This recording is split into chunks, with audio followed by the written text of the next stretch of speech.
Hi, I'm Rachel, and I'm the recreation therapist and artist who founded Unboredroom. We look different from other disability arts organizations because we don't provide disability services. Unboardroom focuses on inclusion, using art and recreation as the bridge that brings disabled and non disabled people together in a way that feels natural, enjoyable, and unifying. Our structure may appear a little unusual on paper because we aren't a traditional arts organization and we aren't a traditional disability service provider. Everything we do is built to be mixed ability by design and has been that way since inception. That means our budget, staffing, supplies, and pacing reflect what it actually takes to create spaces where people with very different needs can have shared, meaningful experiences. These choices aren't add ons or extras, they're the foundation of inclusion and the foundation of Unboardroom. Another thing that makes Unboardroom unique is that we are the only therapist-led inclusion organization in Austin. I'm a master's level recreation therapist, which is an evidence-based health practice originally developed by the VA in the 1950s to support the rehabilitation and treatment programs. Unboardroom is my social prescription for the Austin community.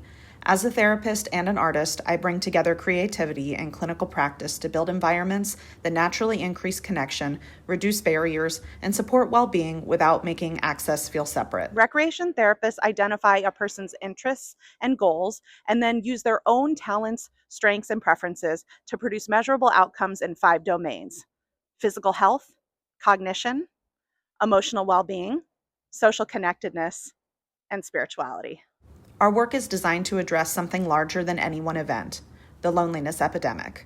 Both disabled and non disabled people experience loneliness deeply, and mixed ability creative spaces are a direct intervention. When we accept others as they are, we grow more compassion and acceptance for ourselves. If we're blessed to live long enough, all of us will experience disability at some point. That's one of the core truths that connects every living thing. The benefits of reducing segregation ripple in both directions. Disabled and non-disabled participants both become more connected to their communities, more open, and more self-accepting. We're all incredibly hard on ourselves and each other. When we learn to value someone different from us, we often begin to transfer that value back onto ourselves. This reciprocity of value is something our society lacks and one of the Unboardroom's greatest exports. At Unboardroom, we aim to move beyond traditional value judgments. The idea that your worth is tied to productivity or output. You're more than how much growth you can bring to next quarter. That's why we're called Unboardroom. I hope this context helps explains why our programs are structured the way they are and why inclusion, true inclusion, requires a different approach. We're not here to retrofit old structures. We believe that the creation of a more inclusive world is in the hands of artists and creatives.